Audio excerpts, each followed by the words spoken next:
Seni hidup tanpa rasa sakit dan kecewa. Stoikisme, filosofi satu ini emang terlihat layaknya ajakan membuat lebih kalem dalam bereaksi terhadap segala hal. Identik dengan damai, tentram, dan penuh pengendalian diri. Kali ini ras juara akan diajak menyentuh, serta merasakan berbagai pemikiran inti dan aspek-aspek bermanfaat dari salah satu filosofi. Kita tidak harus jadi ahli filsafat atau hobi untuk paham dan menerapkan ide stoikisme ke dalam kehidupan sehari-hari. Perlu digarisbawahi kalau filosofi ini mendisiplinkan sesama manusia. Agar lebih mudah dipahami, kita akan menggunakan pendekatan praktis yang simpel. Pahami apa yang bisa dan tidak bisa kamu kontrol. Melihat kehidupan melalui kesadaran secara utuh. Pikirkan tentang waktu dan kematian. Akan tetapi ini adalah cara yang sangat nyata dalam memandang kehidupan dan dibuat untuk membantu dan mengambil lebih banyak aksi nyata. Berbuat baik di kehidupan dan tidak akan membiarkan ego serta emosi mengambil alih yang seringnya berakhir membuat sakit dan kecewa. Pahami apa yang bisa dan nggak bisa kita kontrol. Kebahagiaan dan kebebasan dimulai saat pemahaman yang jelas tentang satu prinsip. Ada hal-hal yang berada dalam kendali kita, dan ada pula yang tidak. Hanya setelah kamu paham hal mendasar ini dan belajar membedakan antara apa yang bisa dan tidak bisa kamu kendalikan, barulah ketenangan batin dan ketenangan jiwa menjadi mungkin. Kamu mempunyai kekuatan atas pikiranmu dari dalam, bukan kejadian luar. Sadarilah hal ini, dan kamu akan menemukan kekuatan.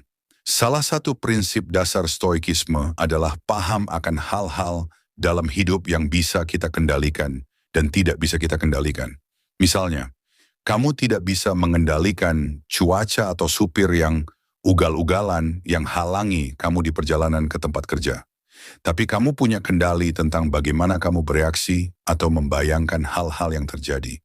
Kamu punya kendali penuh atas tindakan yang kamu ambil.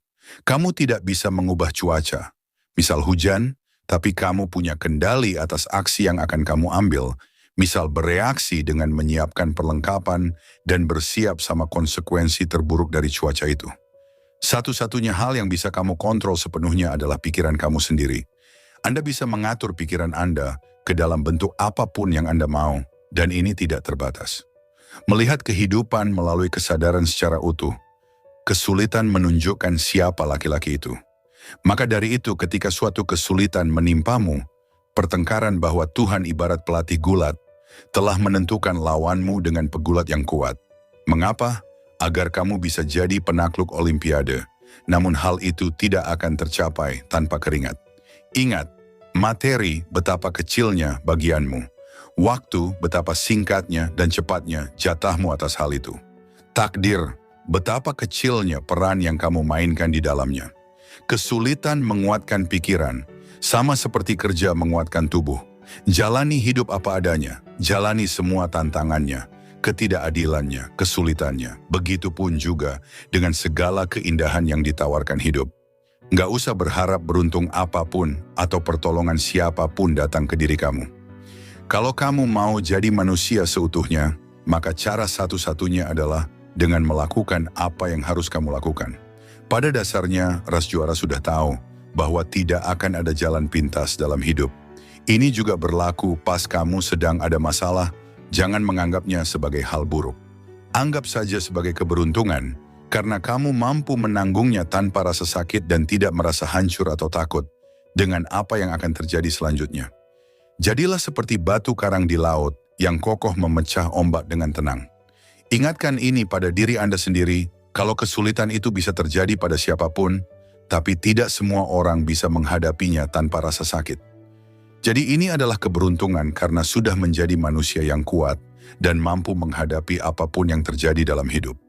Tidak penting masalah apa yang terjadi dalam hidup, yang terpenting adalah hal apa yang kamu lakukan untuk menghadapi masalah yang terjadi pada diri kamu. Bukan kenapa ini bisa terjadi, tapi bagaimana kamu bertindak dari hal yang terjadi. Pikirkan tentang waktu dan kematian. Jangan bertindak seolah-olah kamu punya waktu 10.000 tahun untuk dibuang. Kematian ada di depanmu. Berbuat baiklah untuk sesuatu selama kamu hidup, dan itu ada dalam kekuasaanmu. Maka lewati waktu yang singkat ini melalui selaras dengan alam, dan akhiri perjalananmu dengan perasaan bahagia, bagaikan buah zaitun yang jatuh ketika sudah matang. Berkati alam yang menghasilkannya, dan berterima kasihlah pada pohon tempat ia tumbuh. Kematian tidak akan bisa dihindari, itu wajar. Mungkin jadi tidak wajar karena memikirkan kematian mereka sendiri dan kematian orang-orang terdekat mereka. Namun itulah yang dilakukan kaum penganut pola pikir Stoikisme. Kematian berbicara tentang momen sekarang. Ini adalah satu-satunya yang kamu miliki. Dan ketika mati, kamu hanya kehilangan. Ras Juar melihat penganut faham Stoikisme. Mereka melihat segala sesuatu yang menurut mereka mengganggu mental dan konsentrasi. Seringkali dianggap sebagai pengabaian padahal bukan. Mereka adalah orang yang sudah menjalankan solusi saat orang lain masih ribut dengan yang terjadi. Merawat waktu yang baru dengan baik dan membiarkan yang sudah gugur mati mengering. Stoikisme, stoik atau stoicisme, berasal dari bahasa Yunani yaitu stoikos, yang artinya dari stoa, serambi atau beranda. Hal tersebut mengacu pada stoa poikile atau beranda berlukis yang ada di Athena, di mana para filsuf stoik Zeno dari Citium yang memberikan pengaruh besar pada stoicisme. Stoicism ini diciptakan di kota Athena, Yunani oleh Zeno dari Citium pada awal abad ketiga sebelum Masehi. Filsafat ini dianut oleh beberapa filsuf dari Yunani, mulai dari Epictetus, yaitu seorang mantan budak, Seneca, yaitu politisi di era Kaisar Nero, dan juga Marcus Aurelius, yaitu seorang kaisar. Ajaran filosofi Stoa ini sangat beragam, tetapi bisa disimpulkan bahwa dasarnya adalah mengenai perkembangan logika yang terbagi menjadi dua, yaitu retorika dan dialektika. Selain itu, filosofi ini juga membahas mengenai perkembangan fisika dan juga etika yang memuat teologi dan politik. Adapun pandangan mencolok terkait etika adalah tentang bagaimana manusia memilih sikap hidup dengan menekankan apatheia, yaitu hidup pasrah dan tawakal dengan menerima semua keadaan yang ada di dunia. Sikap tersebut adalah cerminan dari kemampuan nalar manusia dan juga kemampuan tertinggi dari semua aspek hidup. Di dalam filosofi Stoicism, semua hal yang terjadi dalam hidup manusia itu bersifat netral. Tidak ada yang berperan positif atau negatif, tidak ada hal buruk atau baik. Hal yang bisa menjadikan hal-hal tersebut menjadi positif atau negatif, baik atau buruk adalah interpretasi kita terhadap hal itu. Para filsuf Stoik menganggap kebahagiaan itu bukan untuk dikejar. Mereka lebih fokus pada cara bagaimana dapat mengurangi emosi negatif, mulai dari marah, sedih, stres, dan juga galau. Dengan memperbaiki nalar tersebut, maka kita akan lebih mampu mengendalikan perilaku kita dalam menghadapi emosi tersebut. Ketakutan kita untuk menghadapi situasi yang tidak kita diharapkan sebenarnya lebih besar dibandingkan dengan akibat yang akan muncul dari peristiwa tersebut. Ras Juara mempunyai pandang. Menurut konsep Stoicism, jalan termudah untuk menuju kebahagiaan adalah didasarkan pada beberapa prinsip berikut. Kemampuan dalam melihat diri sendiri, dunia, serta manusia lain secara objektif, dan menerima sifat mereka dengan apa adanya. Disiplin untuk mencegah diri sendiri dikendalikan oleh keinginan untuk bahagia atau takut terhadap rasa sakit dan juga penderitaan. Membuat sebuah perbedaan antara apa yang ada di dalam kekuatan kita dan apa-apa yang tidak ada. Selain itu, konsep ini juga mengajarkan kepada kita bahwa apa yang ada di dalam kendali kita hanyalah pikiran, persepsi, keyakinan, dan tindakan kita sendiri. Stoicism mengungkapkan bahwa kebijakan atau kebijaksanaan merupakan sebuah kebahagiaan dan penilaian yang harus didasarkan pada perilaku, bukan kata-kata, di mana kita tidak bisa mengendalikan apapun yang terjadi jika itu berasal dari luar diri kita atau bersifat eksternal. Kita hanya bisa mengendalikan diri kita dan bagaimana cara kita merespon hal-hal yang terjadi di sekitar kita.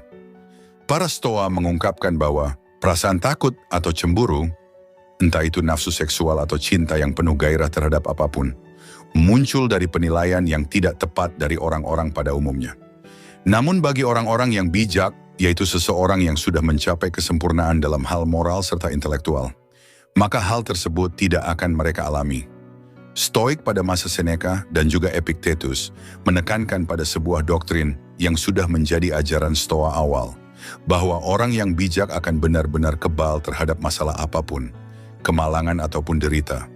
Itu artinya, sikap kebajikan sudah cukup untuk mencapai kebahagiaan. Akan tetapi, hal tersebut tidak semata-mata bahwa hanya orang bijak saja yang bebas dari penderitaan, sedangkan orang lain secara moral bersifat jahat. Filosofi ini tidak peduli dengan teori dunia yang rumit. Cara tersebut hanya ingin membantu kita dalam mengatasi emosi yang merusak dan bagaimana cara bertindak dengan benar. Kehilangan orang yang dicintai sekaligus kehilangan pekerjaan dalam waktu berdekatan, misalnya. Sungguh membuat down, sulit membayangkan cara agar bisa bahagia kembali dalam kondisi seperti itu. Pengalaman ini juga dirasakan oleh Mark dan Angel Chernoff, pasangan suami istri sekaligus pakar pengembangan pribadi. Namun mereka berhasil mengubah pola pikir dan kebiasaan sehingga bisa bangkit kembali dari keterpurukan. Ras Juara memahami, mereka berbagi ceritanya bahwa dalam meraih kebahagiaan itu diperlukan usaha. Di sini Ras Juara mengerucutkan cara membentuk pola pikir stoicism.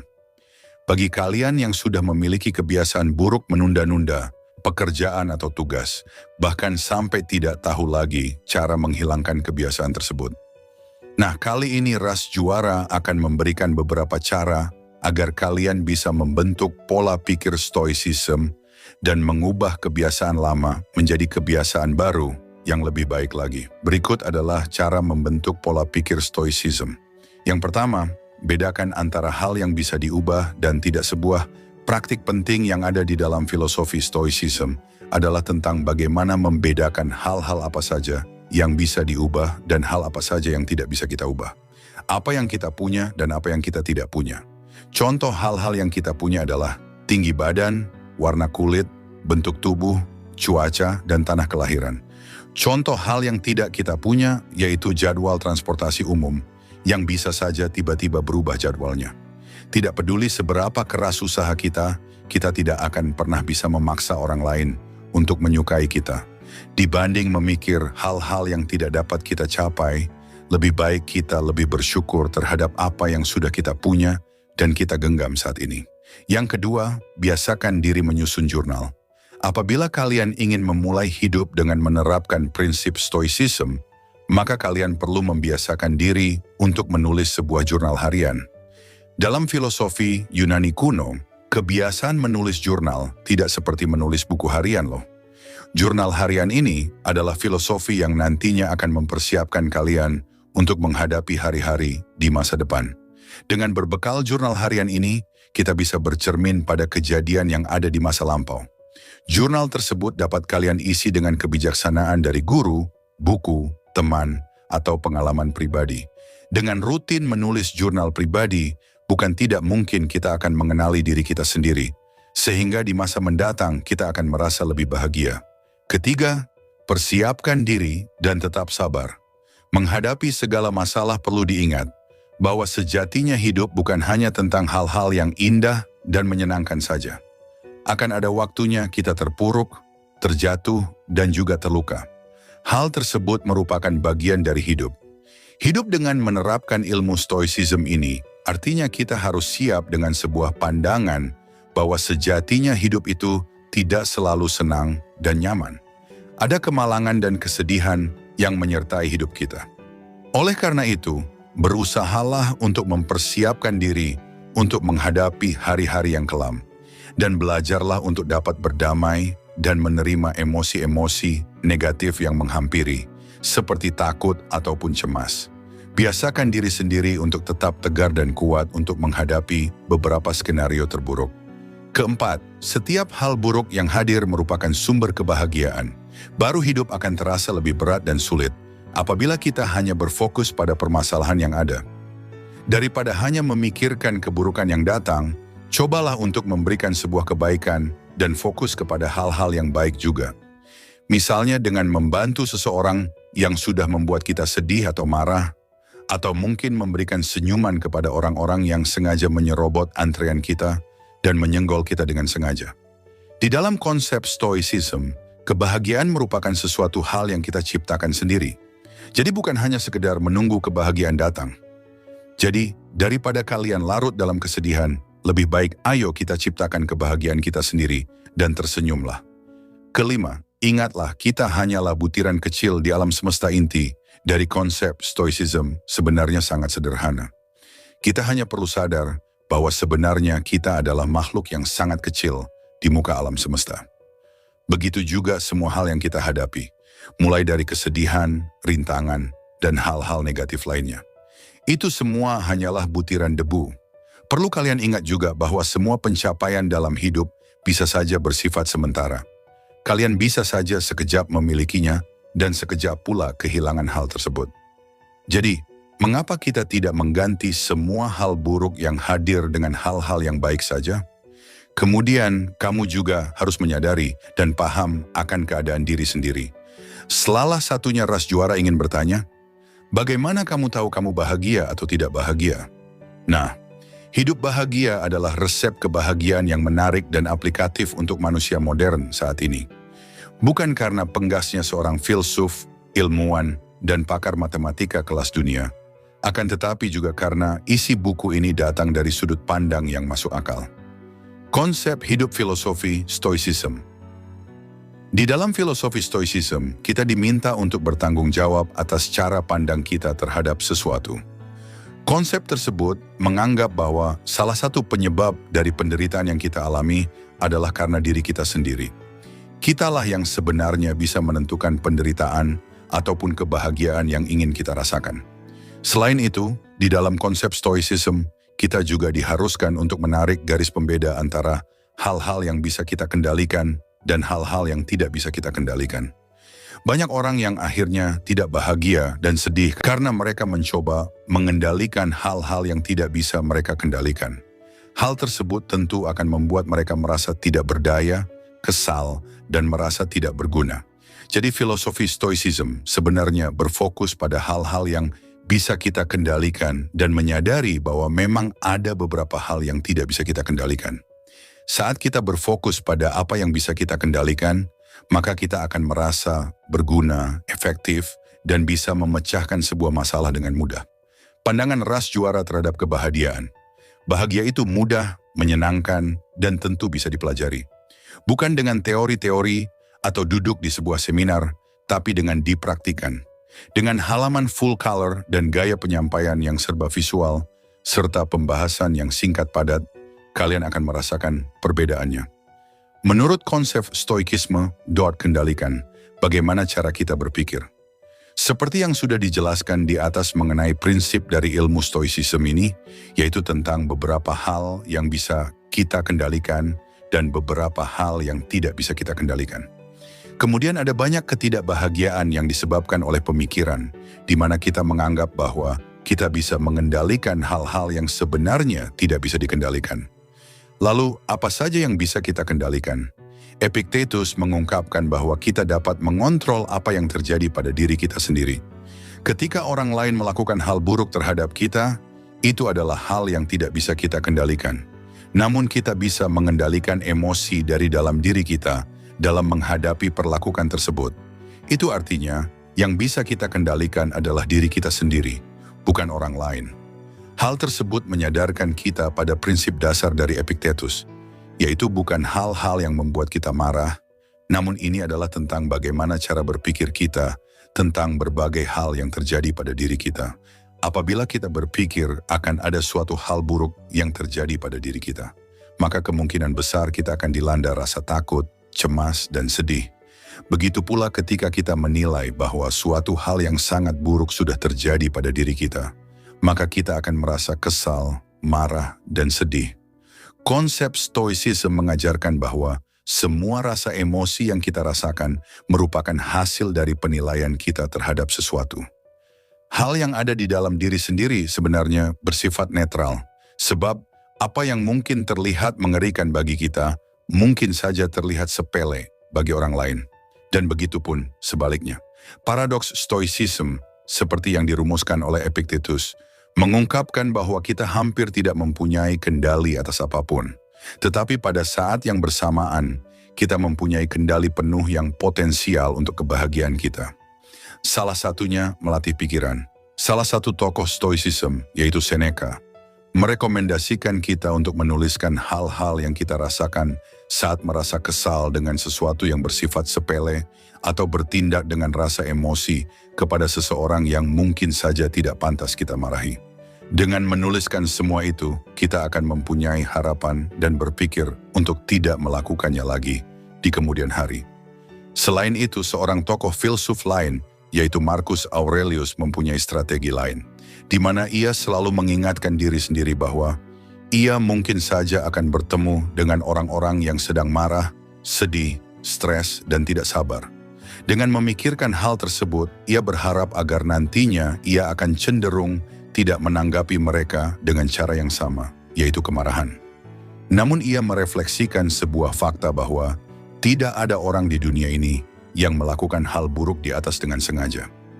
Mereka mungkin saja korban dari penilaian yang keliru dari mereka sendiri. Dari sini kita bisa menyimpulkan bahwa tidak ada yang memilih untuk tidak bahagia, marah, stres, ataupun sedih. Sebenarnya itu semua merupakan hasil dari penilaian dari kita sendiri, yaitu salah satu hal yang ada di dalam kendali kita. Kemudian, terimalah apapun yang terjadi. Hal lain dari konsep Stoicism yang mengingatkan diri sendiri terkait hal yang tidak penting, yaitu menyadarkan kita bahwa dunia tidak hanya berputar di sekitar kita saja. Seperti yang dikatakan Epictetus, apabila kita mengharapkan bahwa semesta akan memberikan hal-hal yang kita inginkan, maka yang akan kita dapatkan justru kekecewaan. Namun jika kita menerima apapun yang diberikan oleh semesta, maka hidup kita akan jauh lebih damai dan bahagia.